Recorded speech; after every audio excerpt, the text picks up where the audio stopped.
Hi everyone, welcome back to my channel. I hope you're all doing well. Today we're going to talk a little bit about if there's a difference between legal and illegal drugs, because I came across this really good documentary which is so eye-opening to people, so I'm going to put the link to it below. It is called Prescription Thugs, and I've been doing short clips talking about that show on Hulu called Dope Sick, and how America has been mass medicated, and that the real drug dealers are the ones in suits. They're the, pharmaceutical companies who bribe your trusted doctors and nurses to push their latest product. And the whole war on drugs and all that was just because these evil entities do not like competition. Okay, there's a quote by John D. Rockefeller that says competition is a sin. Yeah, to these big time drug lords. And all of what's happened to America has been a disgrace. I really wanted to put up this little picture, time bomb, because people have this normalcy bias that they think, oh, if I have it in a little plastic bottle with my name on it, then I'm not a druggie. And I learned so much in this documentary because it just goes to show so much of my research, how I say all of the morphines, the codeines, and all that you get that in these institutions, these hospitals, which my loved ones, I know a few who died of morphine overdose, because that's what they give terminally ill patients, guys. If you don't think so, that's just like giving them heroin. What do you think it's going to do to their respiratory system? And even people who OD on heroin and all that, it's just that their respiratory organs just slow down and they literally suffocate. And this is such a great documentary. I'm citing fair use, and I'll put it below. I'm just going to show you a few minutes because it was just so powerful, some of the stuff they were saying, which is so true. And so for any of those who think, oh, Adderall or meth are any different, or there's any difference at all between legal or illegal drugs, well, this will definitely rock their boat, because I've been saying that time and time again, and they even say what the derivatives are on these so-called drugs. Services or products help stamp out quackery. Welcome to the United States of Addiction. We want everything big, we want everything now, and we don't want to work for it. In 2008, I made my first film, Bigger, Stronger, Faster, about my heroes and their dirty little secret. Steroids. I mean, steroids were for cheaters and losers, and worse.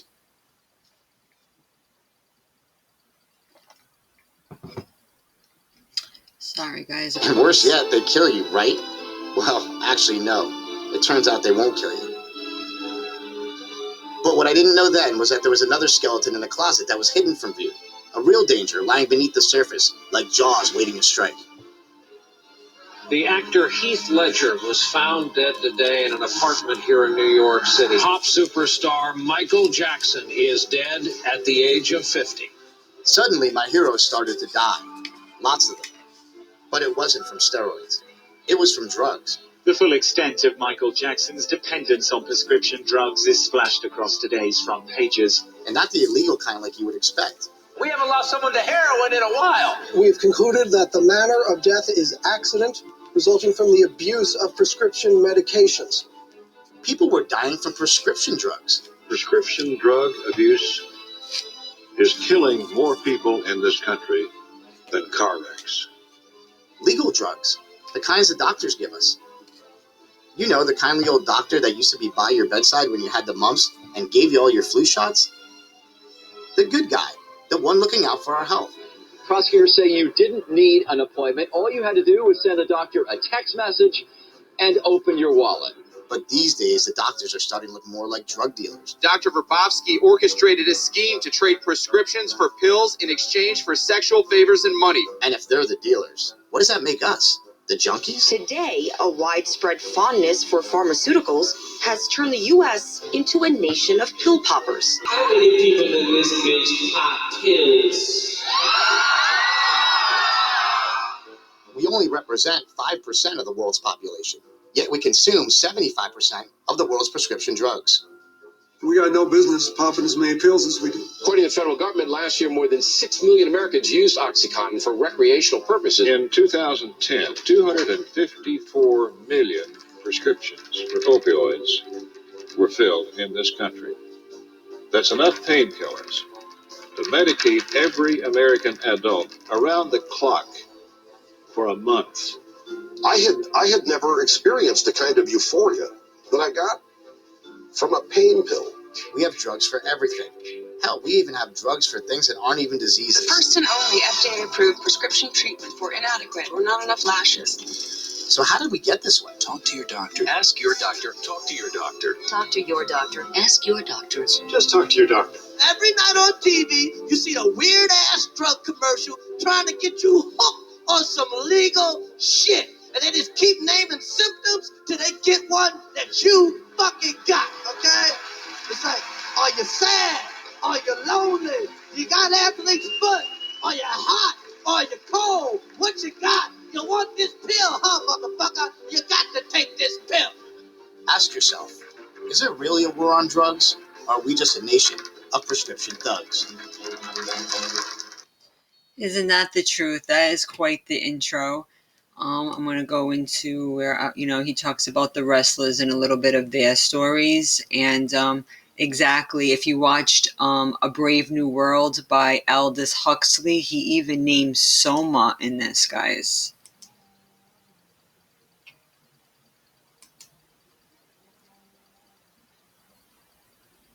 I guess I lost my place. Yeah, so it's okay. I'll just fast forward it a bit. Yeah, so they go into, just to show you that these poor athletes that were living in an age of bread and circus, that no one gives a crap. Okay, I guess I went back. What happened here? We'll go back, guys. We're living in an age where people don't care about each other or their health. You know what I mean? They're not worried about, these athletes, if they're being poisoned, if they're getting sick. They don't care. And that's so wicked, right, guys? Like, don't you care about what's happening to these people? But no, people still want to go to their shows. Just think of all the football players, all the brain damage. It's no joke. Honestly, I came out because Mike asked me to come out and try to help him out. I don't know how long he can keep going like this. He was the one that told me on camera all the shit you were doing. I had no idea.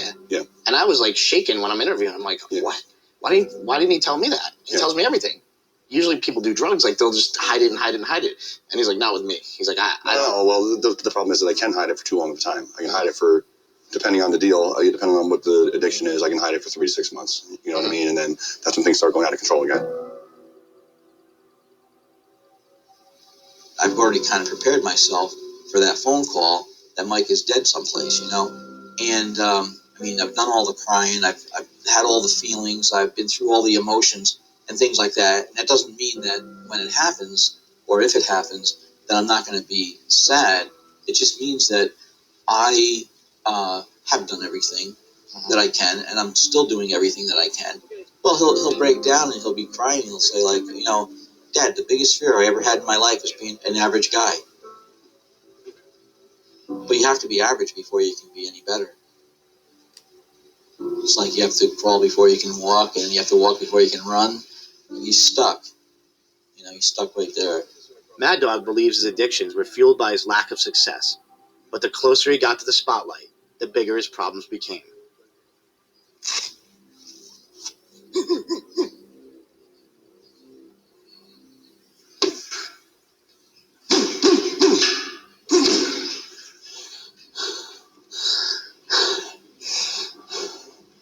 When I looked my best, I was on, before I use a growth hormone a day, was on Cytomel every day, was on Sustanon 2 or 3 times a week, was on Winstrol every day, was on Ephedra every day, was on Clenbuterol every day, and was taking painkillers to get rid of the pain in my neck.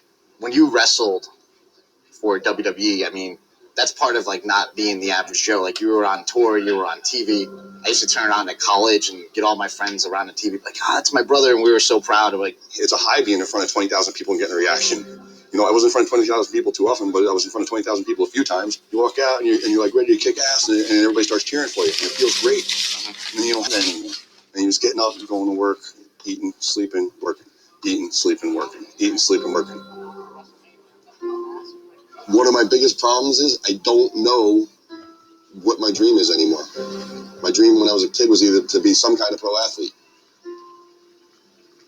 Now it's that I just don't know. And that's really sad, because your purpose should be to find the Most High and why you were put on this earth, and how he could share, unfortunately, he is lost at the time when he's saying this, but I hope since the recording of this, he came to the knowledge that he can use his experience to warn against others, how they get injured so much, and the closer they get to the top, the more pressure, the more pain that they have to suppress. And then in the end, how many fatalities have been in all of these different fields.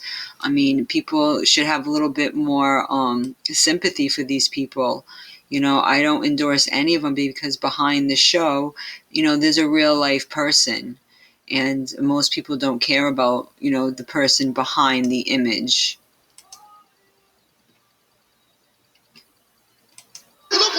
Ryan Sakota was one of Mad Dog's best pupils before becoming a superstar for the WWE and in Japan. I never did prescription drugs until I got to WWE.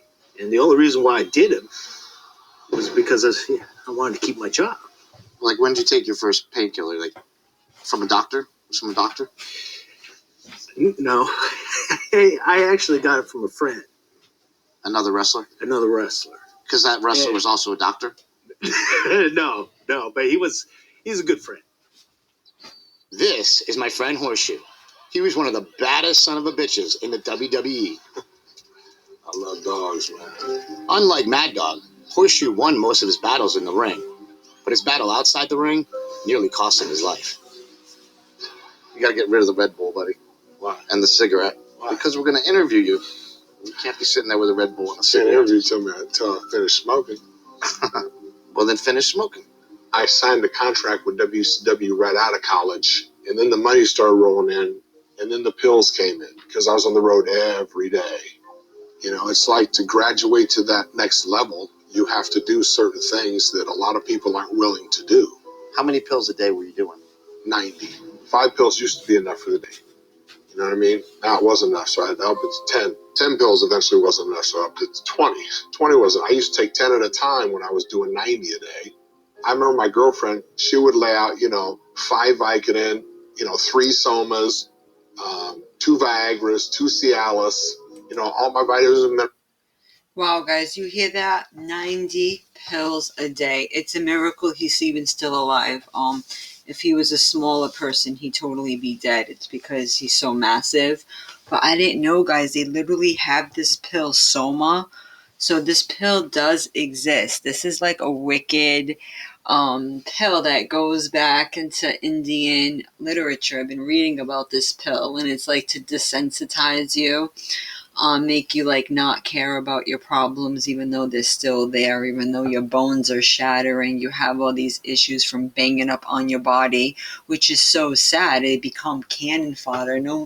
What do they say? No matter, when you lose your health, no amount of money can bring it back. So what is the point of sacrificing your health for these jobs, these positions of grandeur, which mean nothing, because the fans are very fickle. They'll love you today, hate you tomorrow. So I hope they use this and can spin it into a cautionary tale for others. And I'm glad they're in this documentary. So that right there tells you that they're doing a lot of soul searching. But look at all these deadly combinations. This is what they do every day in the medical world to our loved ones. Minerals, and it was like a smorgasbord, you know what I mean? But I did that every day. That was normal. Viagra and Cialis in the morning? Yep. Just so I was ready. Yep. Just in case. Yep, just in case. Did it ever occur to you, like, hey, look, I got a problem. I need to stop right now? No, I never really worried about it, you know? Listen, I thought I was invincible. What the fuck are pills gonna do to me? You know what I mean? You know, I never thought about dying, you know? And that's the deception. Pills are the Trojan horse because they're coming to get you from the inside out. So it doesn't matter how big you are, you know. So it goes to show that in these industries, you know, when you got all these fitness bikini models, I see it all. And they're like hashtag healthy. Bullshit. Because they're always pushing some type of messed up hormone powder. And now they're going from the pills to the powders, guys. And just think, all you got to do is crush up a pill and it becomes powder. So don't think any of these supplements out there in powder form are any safer. You know what I mean? They found me floating in the pool. So you like blacked out while you were swimming or something? So I was floating, and apparently someone jumped in and saved me.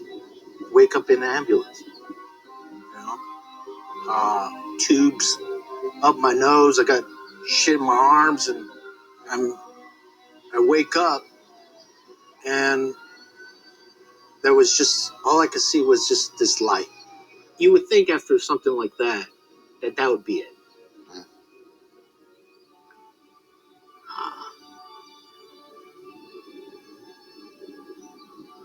But no. December 28th of 2009 was the last time I did pills, because that's the day I had a stroke. I didn't even know I had a stroke because I had it in my sleep. Yeah, and it's not only oxys that will give you a stroke. All of them. I don't care if you're on a high blood pressure pill or cholesterol pill. Everyone thinks that, oh, it's for this and that. It's safer. Listen, I had legal drug addicts in my family who would literally put their nose up at people who had illegal drug habits. Like, who's calling the kettle black? And even in this documentary, they tell you they have the same derivatives. And I've been telling many people that goes back to the poppy plant because we live in the Wizard of Oz. And all the side effects will say stroke, heart attack, organ failure, you name it. And many people are complicit in poisoning their relatives. And I was on so many Oxycontins and Vicodin and Soma. You know what I mean? You could have shot me. I wouldn't have felt it. Look, when I was laying there on the sofa, I was laying there for 2 days. They said he's not going to make it through the night. Need to call his mother, get her out here so she can say her goodbyes. You know what I mean? I didn't go through 1 minute withdrawals. And what they found out, they did a CAT scan on my brain later. The CAT scan showed that the part of my brain that was killed was the part that harbored the addictions. And then you had to relearn everything, right? I had to relearn everything. How to write, how to read, how to walk. But now you're back smoking again. Yep. Drinking Red Bulls again. Yep. Do you think you have, still have an addictive personality? Oh, listen, there's no doubt. I'm an addict. That's for sure. You know what I mean? I'll be an addict till the day I die. Aspire to be a wrestler, never aspired to be a drug addict. That's what my brother used to say. And yeah, these industries, they actually attract people with addictive personalities. And, you know, people even with addiction, they can channel it other ways too. And a lot of people have nutritional deficiencies. They say if you take in a high doses of vitamin C, it will curb your cravings. Because a lot of the times you're craving a lot of crazy stuff because you're so low on vitamins and minerals. And I'm actually ashamed to admit this to you, but I actually gave I remember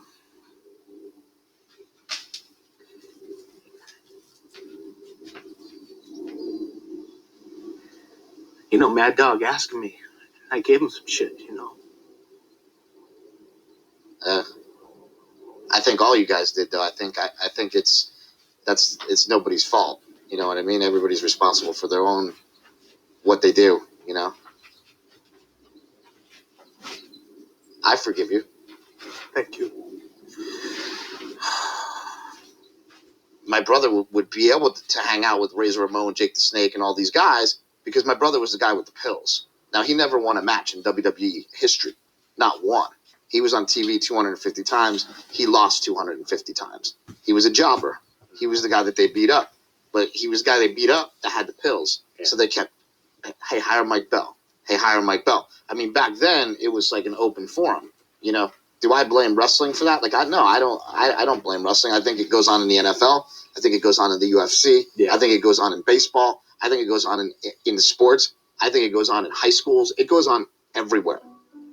My brother in Bigger, Stronger, Faster says, if I only would have made it, everything would have changed. Right. How do you feel about that? I think that's a joke. My buddy Jeff knows about success. He got a scholarship to an Ivy League school and went on to play in the NFL. The grass is always greener. You know, if you can say, but if only, it's comfortable for people to do that.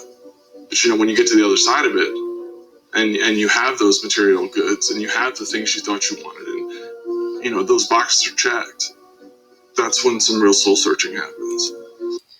So all that glitters, guys, isn't gold. Don't be envious of all of these false idols and celebrities you see on TV. They are dealing with skeletons and demons that you don't know about.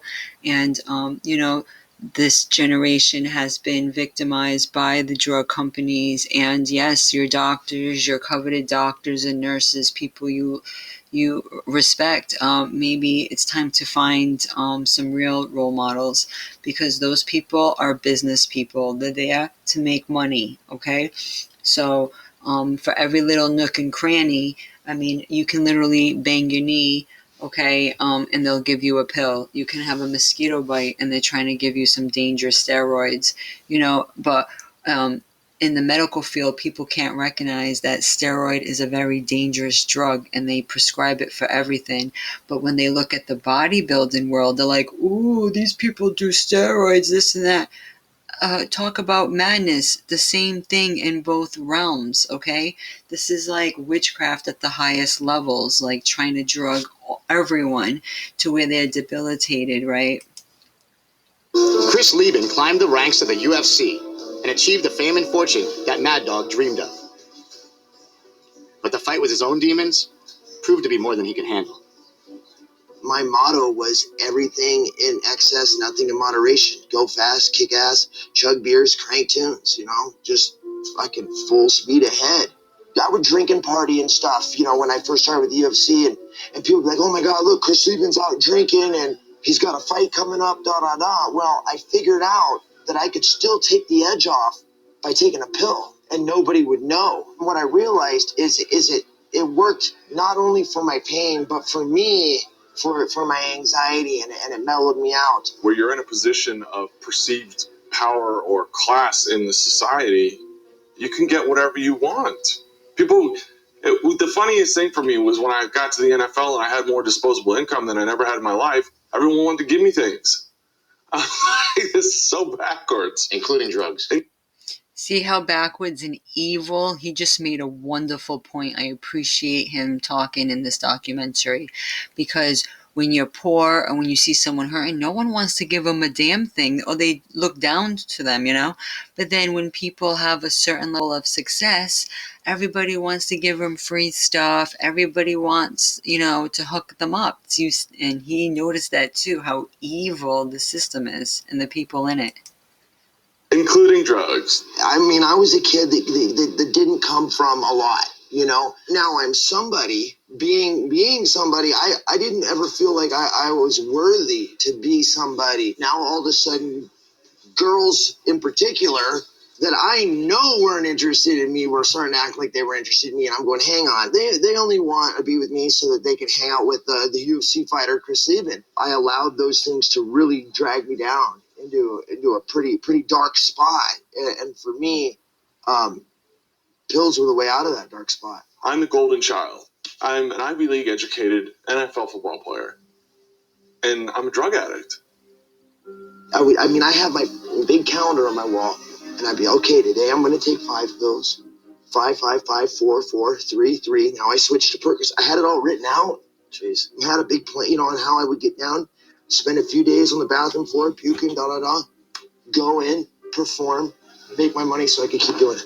It got to the place where I was waking up on my couch, covered in piss, not knowing what time of day it was, what day it was. And when I would wake up covered in piss, I would just take more drugs and pass back out. you ever do anything like you're really embarrassed about when you're on pills? Everything, my whole life, man. I got sick when I fought Brian Stan. I told everybody it was sugar. Nobody knows this. I was backstage, diarrhea, vomiting between my legs, and they're calling Chris Lieben out to fight. Here you go. Let's go, Chris. Let's go. I stepped into the fucking cage like that. I see both sides of the issue. And on one side, I see that, honestly, those painkillers enabled me to play for as long as I did because they killed a pain that otherwise I couldn't even bend down to tie my shoes. But they also created a monster. And people should remember that. So these people are in horrific pain. Your athletes, all of them. Okay, so you just remember that every time you just look at them and spend your money or whatever. And it goes to show that we are in the Roman bread and circus reality, that nothing has changed. And I mean, I'm surprised we don't have a coliseum. I mean, I guess that's what the football stadiums are, real life coliseums. And instead of using swords, they're bashing each other. You see all the brain injuries they get and stuff, and people are cheering. All these fat slobs with this stupid, gear, trying to be wannabe spectators that couldn't even run around the field without choking, just sitting there and egging these poor guys on, right? So it goes to show no amount of money can fix you after. And that, they try to entice you with all this money so you can be just like, what, a machine, a prop. It's dehumanizing. I could tell you stories about guys that, in particular, Oxycontin, that used to do heroin and quit doing heroin to take Oxycontin because it's better. I mean, and it feels the fucking same to me. It feels the same. And that's an interesting point, and they're going to go into, they are the same derivatives. So anybody out there judging people who are doing illegal drugs, you're a fool and an idiot, because they are the same. And look, if I can think about heroin, you think about how horrible and terrible of a drug it is and where you're going to end up if you start that.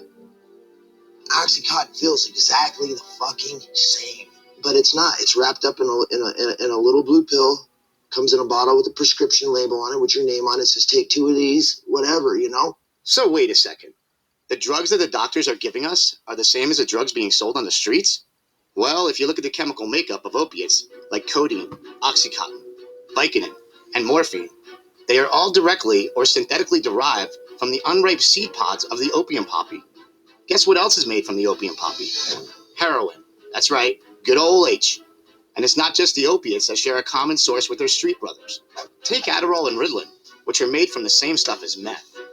So basically, those pills that you have your children popping are street legal meth. See, I've been trying to tell people that. So these poor children who have been chemically altered, you got these mothers sacrificing these children to these devil's priests, and just because they're a little hyper, putting this stuff into them where they're changed forever. I've seen people totally change from this stuff, and wow, people really need to look in the mirror. If you have prescriptions in your cabinet and you haven't checked to see a holistic, natural version, you're going to be in a world of hurt. Man, Heisenberg could have saved himself a load of trouble if he just opened a pill mill. Goddamn right. But hold on a second. Punky Brewster told me drugs are bad. Drugs are bad for you. Grow up. Illegal drugs are bad news.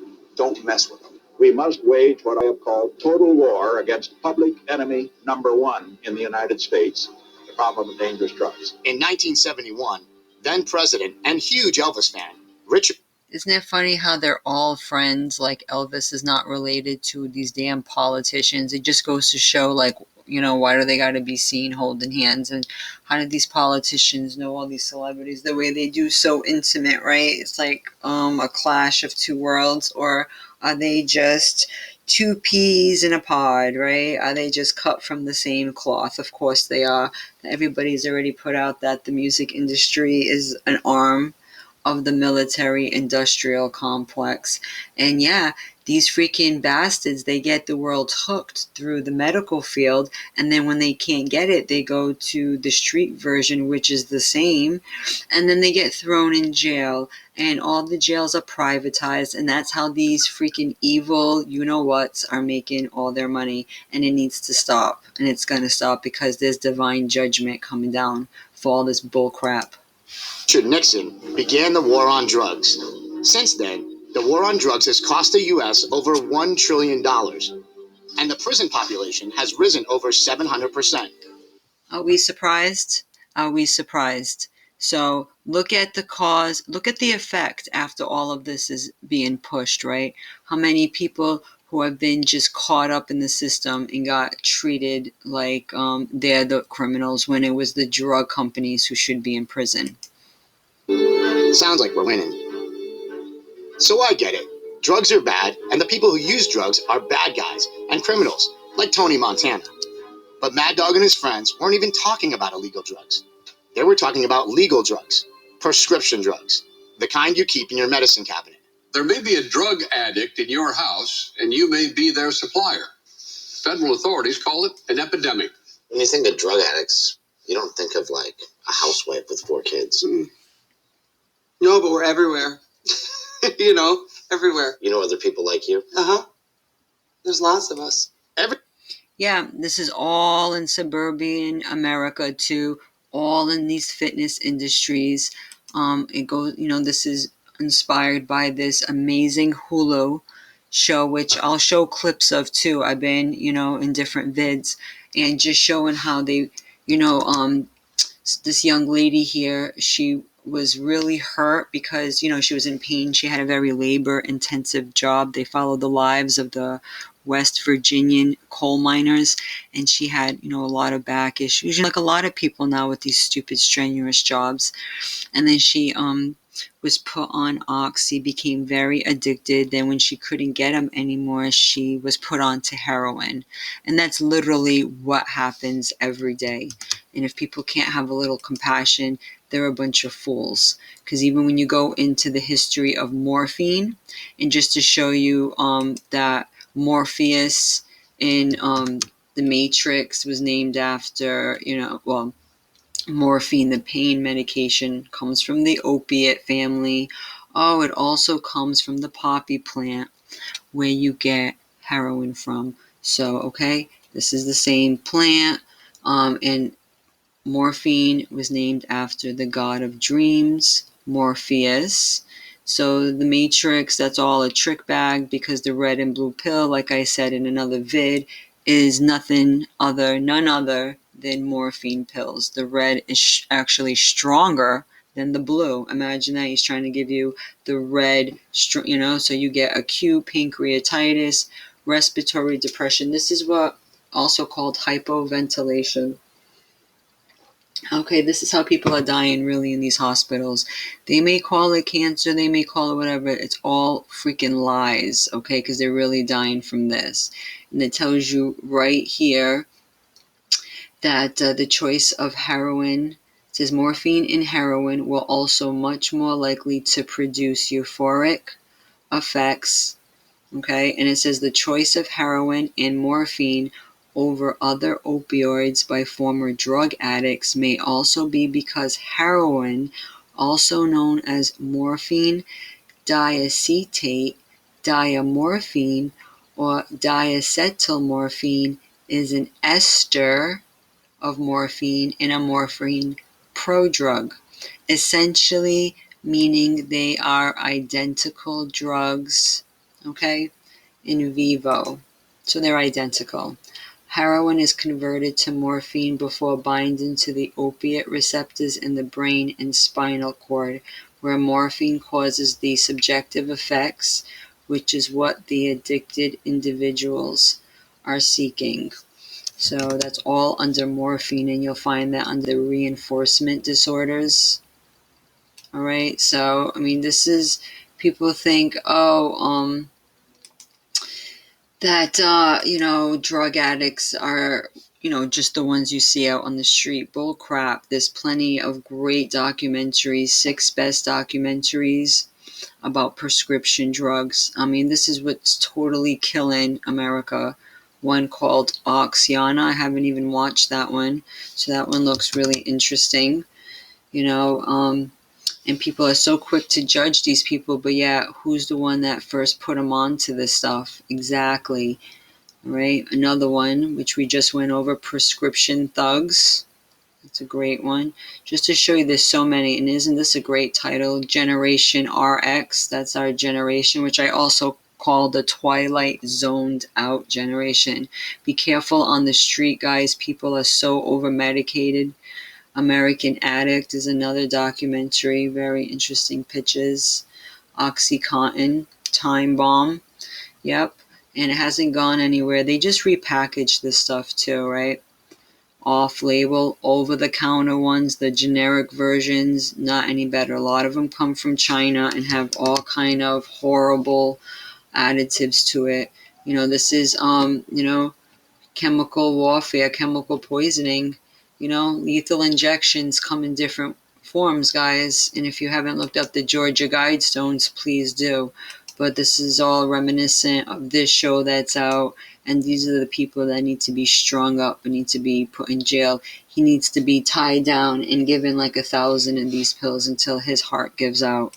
But check out this amazing documentary. It goes into these athletes' lives, and I just hope you'll have more compassion and definitely look at things a little bit more open-mindedly, and that drug addicts come in different forms, and that legal and illegal drugs are no different. Okay, so let's be careful and try to say no whenever possible. There is a natural alternative for every pill out there. Just remember that, okay? A pill never solved anybody's problem. It just made them worse. And there is herbs and all kind of stuff. Just, that's what happens when people kick the Bible out of the equation. They let these people be their gods, because the Bible will tell you straight up that the herbs were for the healing of the nations, not freaking pills and potions, okay? Not getting these pricks rich. And I mean, really, at what expense? I lost a few family members, and I know damn well it was the morphine at the end, because they say, oh, they're in so much pain, this and that, and they're dead within a week, if that.